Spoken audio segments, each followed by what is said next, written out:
qui disait en langue. Quand tu vas venir le donner à quelqu'un, tu seras en train de prophétiser. Oui. Si quelqu'un parle en langue, que je comprends ce qu'il dit, quand je vais commencer à traduire ce qu'il dit, je suis en train de prophétiser. Le don d'interprétation, ce n'est pas la faculté d'expliquer directement ce que quelqu'un est en train de dire, c'est la faculté de comprendre. Quand tu es en train de traduire, tu prophétises. Parce que celui qui prophétise parle aux hommes. Satan ne veut pas que les croyants vivent tout ça. Donc qu'est-ce qu'il fait? Il a envoyé des fausses doctrines, que je vais lister rapidement.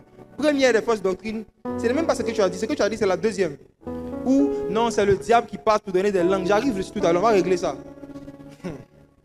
Regarde, la première fausse doctrine, on dit que si quelqu'un veut parler en langue dans un rassemblement de chrétiens, il faut absolument qu'il donne l'interprétation.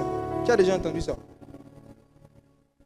Cette doctrine est basée sur quoi? Cette doctrine est basée sur une mauvaise interprétation de ce que Paul a dit dans 1 Corinthiens 14, que je vais expliquer simplement.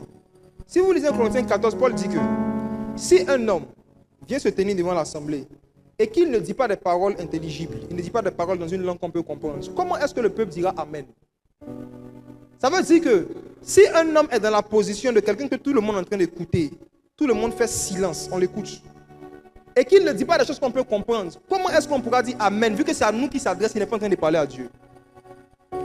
Je réponds. Pierre. Écoutez bien, Paul dit, si je viens devant vous, et que je commence, ribabababa, ribaka sans sauce, ribaka sans sauce, j'ai fait ça. Si c'est à vous que je m'adresse, comment vous allez pouvoir répondre Amen, vu que le message vous est adressé? Il est en train de parler de la position de quelqu'un qui est dans une position soit d'un prédicateur, où c'est le temps d'enseigner, ou bien quelqu'un qui est dans une position où on lui a dit de bénir l'assemblée, de dire des paroles pour bénir l'assemblée. L'assemblée doit pouvoir comprendre ce qu'il dit pour dire Amen. Et si cette personne-là vient parler en langue dans une telle situation, il n'édifie pas. Qui sera édifié? Vu que c'est à nous qui s'adresse, ce n'est pas à Dieu. Donc Paul dit que si je viens m'adresser à une assemblée qui est en train de m'écouter comme vous m'écoutez actuellement, je n'ai pas le droit de venir là puis vous regarder et dire ribababa, ribaba, ribobo, ribobobo. Comment vous allez pouvoir me répondre? Comment vous allez pouvoir dire Amen, vu que c'est à vous que je parle? Vous ne pourrez pas. Donc si je dois m'adresser à vous, je dois absolument parler dans une langue que vous comprenez parce que c'est à vous que je parle. Maintenant, dans le même 1 Corinthiens 14, Paul dit, il y a différents parler en langue. Il y a un parler en langue où il y a un message que Dieu veut donner au peuple. Donc tu parles en langue et tu as l'obligation d'interpréter pour que le peuple en reçoive une édification parce que c'est à eux que tu es en train de t'adresser. Ça, c'est une manifestation. Maintenant, il a parlé d'une autre manifestation dans 1 Corinthiens 14 où celui qui parle en langue ne parle pas aux hommes, mais à Dieu. Oh! Quelqu'un qui est en train de parler à Dieu, toi, tu as besoin de comprendre. Qui est gourou ici? Je veux un gourou. Ils sont partout. Je sais qu'il y en a forcément un quelque part. Voilà, voici un frère gourou. Qui est bêté? Qui est baoulé? Je pense que c'est ces trois ethnies-là. Regardez quelque chose. Supposons que je donne un sujet de prière. Je dis, mes frères, nous allons prier pour que le Seigneur donne une longue vie au président Alassane. Là, les gars de AMP. Bon, regardez. Supposons que je donne un sujet de prière. Je dis, prions pour le président, que Dieu le garde.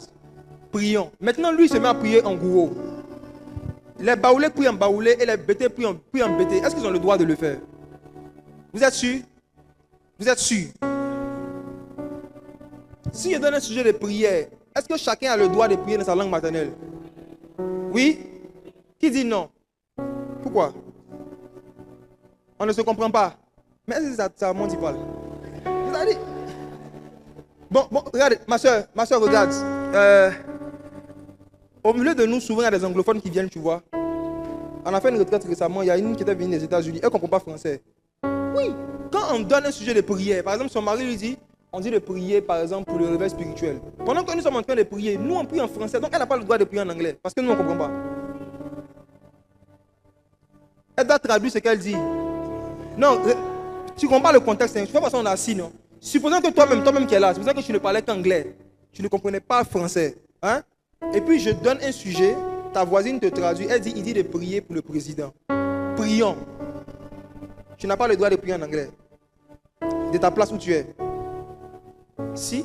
C'est ce qui s'est passé dans Actes chapitre 2, le jour de la Pentecôte. La Bible dit que certains parlaient en arabe, d'autres parlaient perse, d'autres parlaient mèche. Chacun priait dans des langues qui existaient.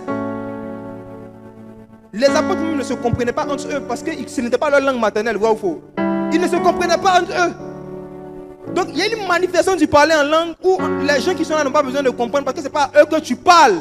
Tu parles à Dieu. Et celui qui parle à Dieu n'a pas le devoir